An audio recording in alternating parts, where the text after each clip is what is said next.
कुछ बातें कुछ खास आपके साथ के इस कार्यक्रम में एक बार फिर से आपका स्वागत है। जिस हस्ती साथ आपको मिलवाएंगे वो इस शहर के जाने माने नेत्र चिकित्सक हैं और खासतौर पर सर्जरी में इनको महारत हासिल है। हम मिलेंगे डॉक्टर बीपी कश्यप से, जानेंगे उनके बारे में, साथ ही जानेंगे उनकी फैमिली के बारे में और जानेंगे उनके बचपन के बारे में। तो आइए मिलते हैं डॉक्टर बीपी कश्यप से।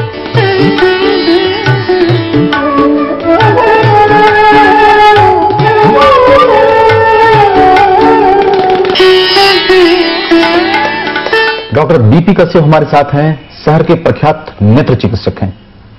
इनकी अपनी एक्सपर्टाइज अपने फील्ड में, लेकिन इन सबसे थोड़ा सा हटकर हम बात करेंगे इनके बचपन के बारे में। डॉक्टर साहब, जो आपका बचपन है वो किस शहर में बीता? रांची में। क्या बैकग्राउंड? हमने तो सेंट जॉन स्कूल उसमें बहुत बढ़िया हुआ करता था। सेंट जॉन स्कूल बड़ा नामी ग्रामी था, सारे बच्चे फर्स्ट डिवीजन पास किया करते थे। सेंट जॉन स्कूल में पढ़ा, फिर सेंट जॉन्स कॉलेज में गया रांची में ही तक। उसके बाद से मैं arm forces medical college Poona में गया एमबीबीएस करने के लिए। कितने भाई बहन थे? हम लोग 4 भाई 2 बहन। और लोग क्या करते हैं? 4 भाई में और 2 बहन में, एक बहन डॉक्टर, एक बहन इंजीनियर।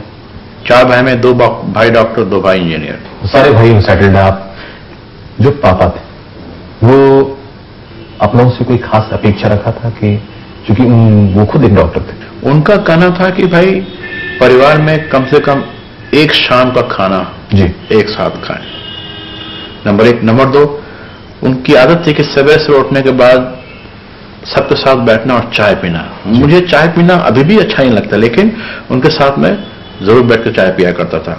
एंड प्लस जब कुछ जरूरत हो तो बड़ा फ्रैंकली फादर साहब बात किया करते थे, खुलकर।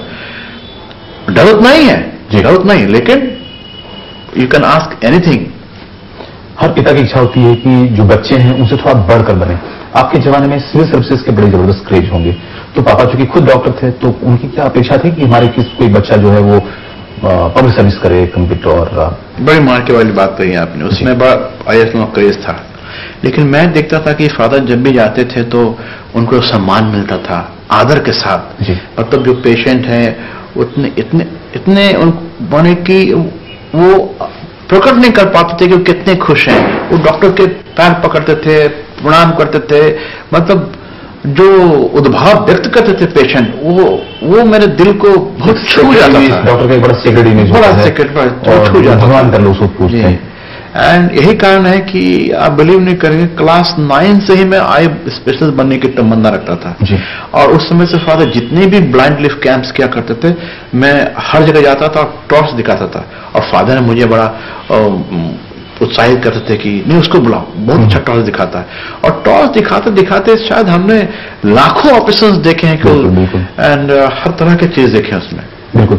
डॉक्टर साहब, मामा और पापा में जब आप पढ़ाई कर रहे होते थे, जब आप बिल्कुल बच्चे थे, ज्यादा गाइडेंस किसका था? पापा तब भी आपके बहुत व्यस्त होते होंगे, तो मामा ज्यादा इन्वॉल्व होती थी आप लोगों के साथ? माँ का एक नियम था जी कि इतने बजे उठना है, इतने से इतने बजे तक पढ़ना, एक तय समय था कि इसमें आपको पढ़ना है जी। उसके पहले आप कहीं भी जाइए, कुछ भी, इतने समय में आपको घर में आना है, इतने समय पढ़ना है और इतने बजे खाना खाना है, ये तय था। ये माँ की तरफ से था। हम लोग स्कूल में हुआ करता था, एक कैलेंडर मिला करता था, डायरी, जिसमें कि हर सप्ताह का आपका नंबरिंग हुआ करता था।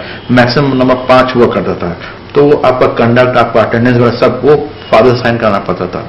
उसमें थोड़ा भी नंबर कम हो जाए तो फिर फादर पूछा करते थे। मामा का जो मैनेजमेंट था घर का, वो कह सकते हैं कि बड़ा स्ट्रॉन्ग मैनेजमेंट, स्ट्रॉन्ग। लेकिन डॉक्टर साहब अभी के 2 बच्चे नहीं संभलते हैं, उसमें 6 बच्चे आपकी माँ और 6 बच्चे, सभी का जो कन्वर्सन है शानदार कन्वर्सन है, कोई डॉक्टर है, कोई इंजीनियर है, मतलब 100% उन्होंने सफलता इसमें हासिल की घर को मैनेज करने में। ये जो विद्वता है वो, मेरा मानना है कि जैसे जैसे हम कालांतर में आदमी इंटेलिजेंस से और इंटेलिजेंट होते जा रहा है, कंपटीशन और टफ से टफ होते जा रहा है, इसीलिए शायद बच्चों को पाने में दिक्कत है। केवल खिलाना और पढ़ा देने से तो नहीं होना, उनको एक कामयाबी हासिल करवाना भी वो जरूरत है।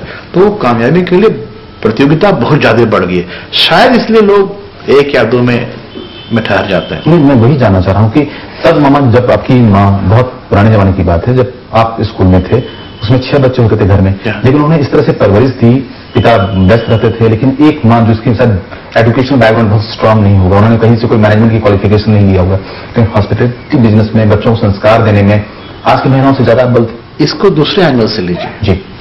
अगर हम 6 भाई बहन थे तो एक भाई दूसरे को इंस्पायर करता था जी। एक मैं किस्सा सुना आपको। एक बार हुआ कि मैं शुरू लोग मुझे कहते हैं कि बहुत बढ़िया ऑब्जर्वर है, सुन के बहुत कुछ सीख जाता है, ऐसा लोग कहते हैं जी। एक बार क्या हुआ कि मास्टर साहब मेरी बड़ी बहन बैठी हुई थी, मेरा बड़ा भाई बैठा हुआ था, मैं बैठा, तीनों कोई मास्टर साहब आए हुए थे, कुछ क्वेश्चन पूछा उन्होंने तो बड़ी बहन वो आंसर नहीं दे पाई और मैं उसका आंसर दे पाया। मैं बहुत छोटा था आंसर दिया तो मेरे आंसर देने के चलते उन दोनों को परमिशन मिल गया कि अब ये जानता तो तुम लोग क्यों नहीं जानते। तो शायद एक इंस्पिरेशन माहौल बन जाता है। जी हाँ डॉक्टर साहब, जैसे मैंने आपसे बच्चे से पूछा था, आपकी लाइफ में अपनी माँ और आपके पिता दोनों में से आपने क्या क्या खास सीखा?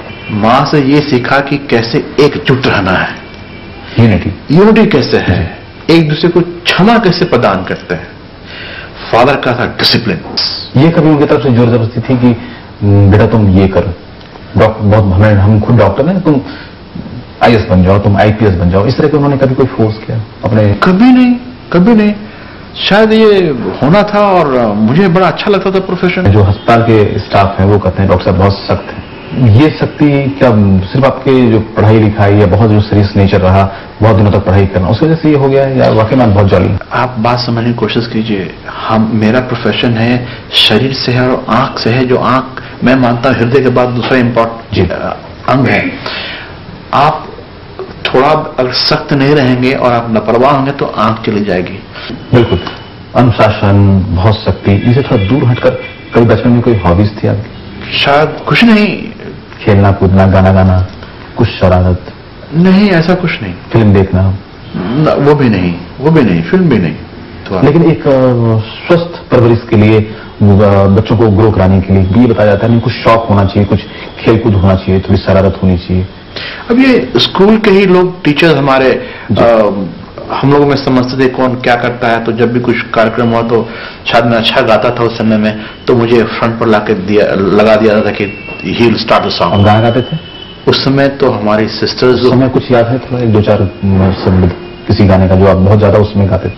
उसमें कुछ सेंटेंस याद है। उसका जो एक कार्यक्रम हुआ था जिसमें कि हमारे उसमें सिस्टर हुआ करते थे स्कूल में, तो एक गाना था, in the golden sunshine beautiful and bright teachers cheerful gathering with us they so fair now we offer विशेष। इसका मैं भूल गया, मैं जानता हूँ। नहीं, ये भी कहीं नहीं, बहुत डिसिप्लिन का गाना भी। पता नहीं। शादी ब्याह का जब समय आया तो अब जो शादी है वो माँ पापा के मर्जी से हुई या आपने पसंद की? मेरे फादर ने पूछा कोई लड़की तुम्हारी नजर में है? हमने कहा तो मैंने अभी तक अपने जीवन की संघर्ष देखा नहीं। हमने सोचा कि आप सब करेंगे, आप जहाँ कहें मैं करूंगा शादी जी। तो फादर ने कहा कि ठीक है तुम चुनो, मैं देखता हूँ तुम्हारे लिए। तो फादर ने कुछ दिखाया, हमने कुछ फादर को दिखाया। हमारे फादर कहा करते थे कि उनके दोस्त की एक बेटी है कि बहुत सुंदर है जी। तो हमेशा मेरे माइंड में रहता था कि वो फादर को देखा जाए, और देखा तब मैं फिदा हो गया। डॉक्टर साहब जब अपनी पत्नी को देखे तो बहुत फिदा हो गए, उसकी शादी हो गई। शादी के बाद इनकी पत्नी किस तरह से इनके साथ इनके कामों में हाथ बढ़ाती है वो जाने के लिए बहुत छोटे से ब्रेक का। टीवी पर कुछ ऐसा होना चाहिए कि जिससे बच्चों को धर्म और संस्कार की शिक्षा मिल सके। इसीलिए हम ला रहे हैं हिंदुस्तान का पहला धार्मिक सिंगिंग रियलिटी शो बिग बाल कलाकार संगीत में संस्कार 6 जनवरी से शुक्रवार और शनिवार रात 8 बजे सिर्फ बिग मैजिक पर। देखा है सिर्फ कोणार्क सीमेंट के साथ 100% कोणार्क सीमेंट ढलाई की जान। सीसीआर ग्रुप चहुमुखी आर्थिक विकास के लिए प्रतिबद्ध, जैसे सोयाबीन व कच्ची धानी सरसों का तेल। सीसीआर ग्रुप की preference share and debenture scheme में निवेश कीजिए और आकर्षक लाभ पाइए। उत्सव या त्योहार लिज्जत पापड़ हो हर बार, करम तुर्रम तुर्रम करम, मजेदार लिज्जतदार स्वाद में लिज्जत लिज्जत पापड़। श्री महिला गृह उद्योग लिज्जत पापड़ का विशुद्ध मिश्रण।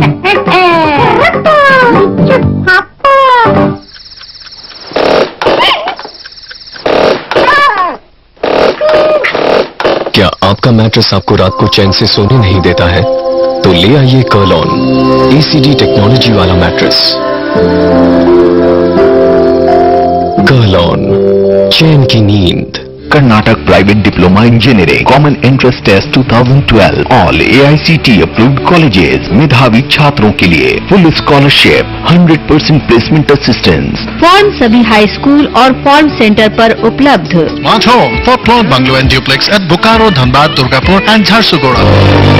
अद्भुत घर सिर्फ कोणार्क सीमेंट के साथ 100% कोणार्क सीमेंट ढलाई की जान।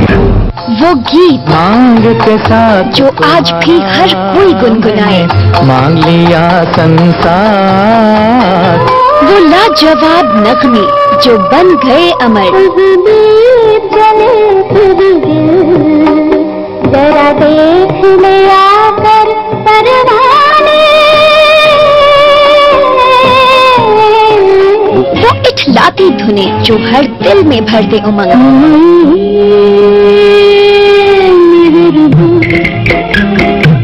बैठी जाने शौक से जी हाँ बहनों भाई, भूले बिसरे की देखना ना भूले।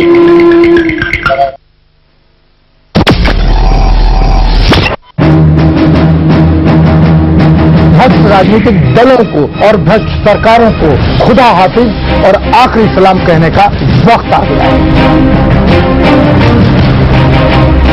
जनता चौराहे पर आज अकेली खड़ी है, उसके लिए कोई आवाज नहीं उठा रहा, कोई लड़ने की बात नहीं कर रहा। राजनीतिज्ञों से कोई आशा नहीं, आशा है सिर्फ आपसे। हम जो कहते हैं सच कहते हैं, दो टूक कहते हैं। मेरी आवाज देश की आवाज है। 5 राज्यों में हो रहे चुनाव पर देश के निर्भीक और विश्वसनीय पत्रकार की नजर। देखिए विधानसभा चुनाव का सबसे दमदार और जानदार प्रोग्राम इलेक्शन न्यूज लाइन संतोष भारतीय के साथ रोजाना रात 8 बजे सिर्फ ईटीवी उर्दू पर।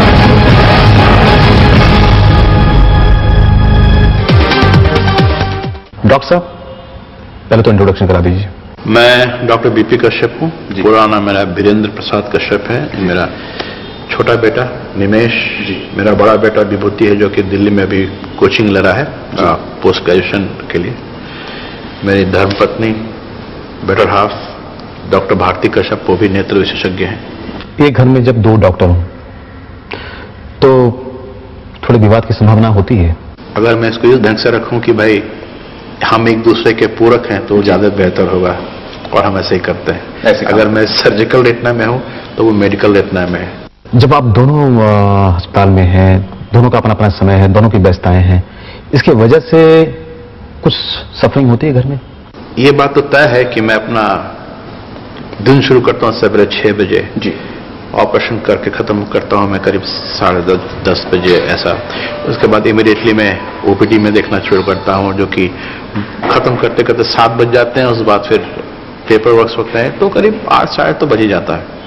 इस बीच में मैं अपने चैम्बर हूँ, मेरी वाइफ अपने चैम्बर में है, हम एक दूसरे से कम्युनिकेट करते रहते हैं। हम अलग तो जरूर हैं लेकिन एक ही छत के नीचे हैं और एब्सेंस महसूस नहीं करते हैं। प्रोफेशनली बहुत सिंक्रोनाइज्ड हैं, पर्सनली शायद उतना नहीं होंगे। मैम कितना डॉक्टर साहब समय देते हैं? कुछ शिकायत होती है? देखिए कुछ लोगों का जन्म ही समाज के बड़े कल्याण के लिए होता है।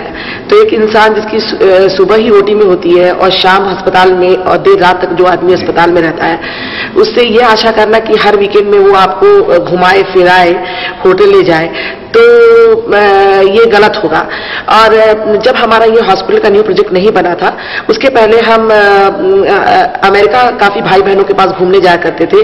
तो वहां पे एकेडमिक एक्सीलेंस भी हमारा बढ़ता था, क्योंकि इंटरनेशनल कॉन्फ्रेंसेस ज्यादा यूएसए में ही होती हैं। डॉक्टर साहब होते थे साथ? हाँ, डॉक्टर साहब होते थे, उनके फैमिली वाले भी होते थे और हम उनके घूमते फिरते भी थे। मगर इस नए हॉस्पिटल की प्लानिंग, उसको बनाना और उसको चलाने में 10 साल कैसे गुजर गए हमें पता ही नहीं चला और इस साल 10 साल के बाद हम फिर से फैमिली रियूनियन में यूएसए गए और इसकी बहुत ही सुखद स्मृतियां हैं। और हमारा नया साल का रिजोल्यूशन भी यही है कि हम नेक्स्ट ईयर ढेर सारी इंटरनेशनल कॉन्फ्रेंसेस में भाग लेंगे, जिससे हमारा एकेडमिक एक्सीलेंस तो बढ़ेगा ही, हमारे परिवार के लोगों से हमारी मुलाकात होगी और हम उनके साथ कुछ घूमने फिरने की जगहों में भी जा सकेंगे। बिल्कुल। डॉक्टर साहब, आप बाहर जाते हैं, काम पे जाते हैं, फैमिली से मुलाकात हो जाती है। फैमिली कहीं ना कहीं पूरे प्रोफेशनल लाइफ में, जब पत्नी भी डॉक्टर हो, आप भी डॉक्टर हैं, जब प्रोफेशनली दोनों आदमी जब व्यस्त हों तो परिवार थोड़ा पीछे छूट जाता है।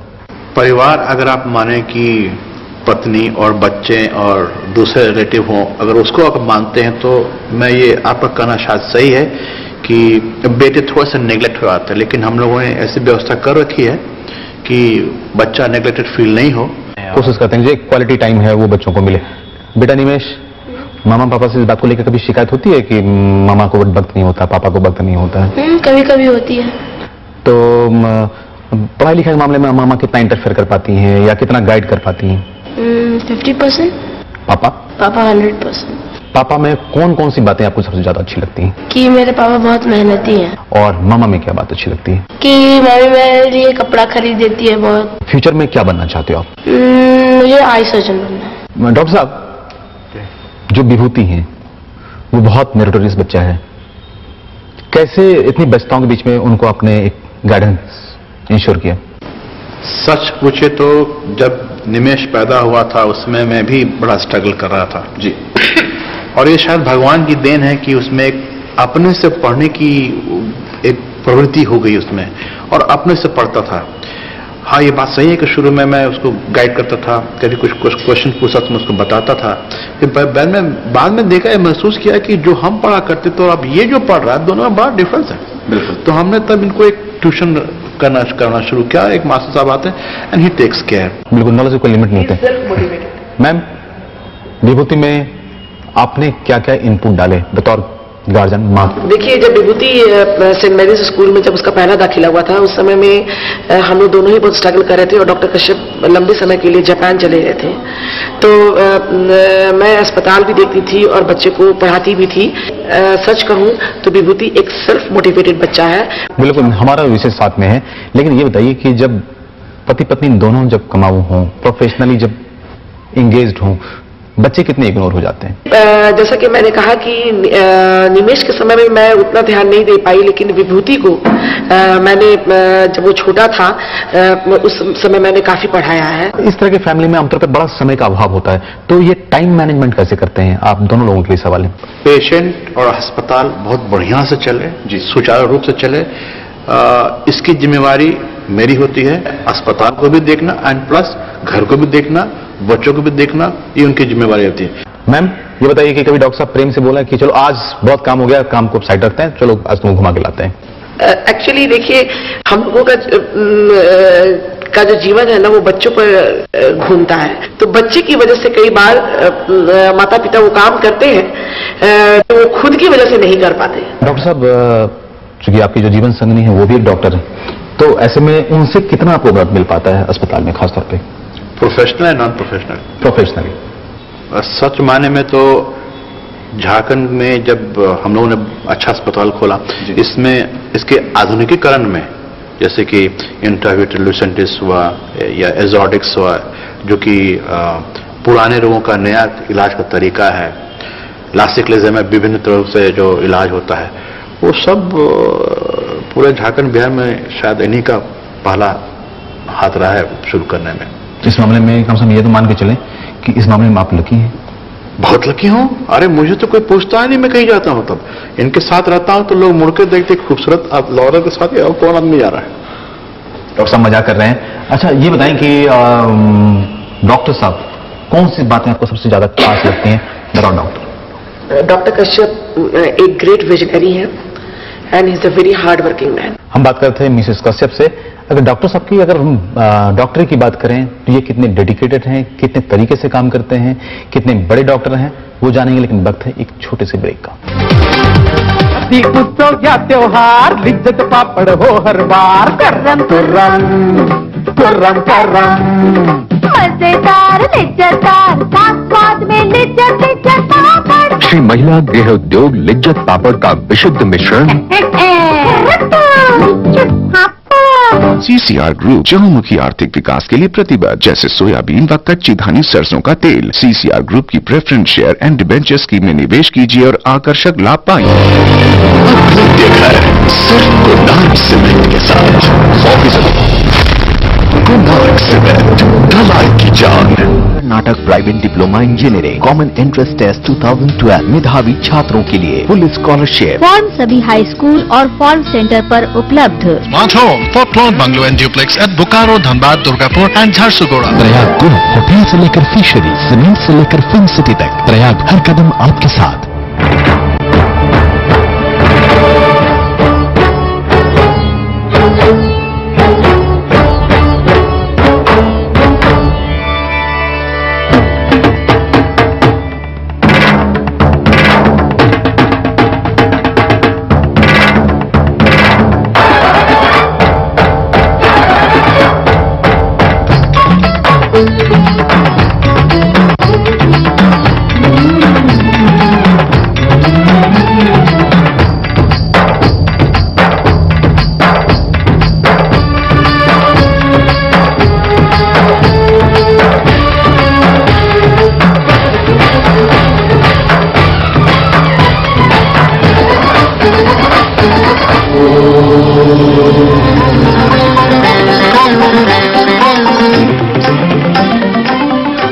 कार्यक्रम के सह प्रायोजक है वेलफेयर ग्रुप ऑफ कंपनीज, आपकी सुरक्षा के लिए हर शाम हर शहर, गांव-गांव, शहर-शहर रोज नए शोर से जागे, रोजी की खोज में दिन रात भागे, अपनी ही चाल में बढ़ती है आगे।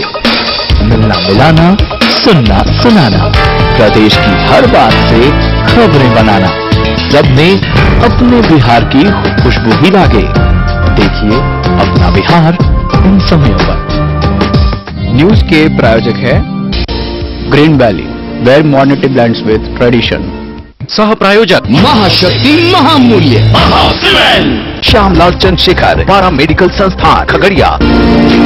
स्मार्ट होम्स, बड़ा है तो बेहतर है। Karnataka private diploma engineering common entrance test 2012। Break के बाद एक बार फिर से आपका स्वागत है। डॉक्टर बीपी कश्यप हमारे साथ हैं, शहर के जाने माने नेत्र चिकित्सक हैं। सबसे बड़ी बात है कि सर्जरी में खासतौर पर इनको महारत हासिल है। हम डॉक्टर साहब जानते हैं कि आंखों में आमतौर पे क्या क्या समस्याएं होती हैं। डॉक्टर साहब, आंख जो है एक बड़ा अभी कॉमन, इसमें बहुत सारे प्रॉब्लम्स हो जाते हैं, क्या क्या खास होता है सामान्य रूप से? सामान्य रूप से जनता आती है हमारे पास, कहती है कि डॉक्टर साहब आंख से पानी गिरता है, क्लीन होती है, दूर का नहीं दिखता है, पढ़ने में दिक्कत होती है।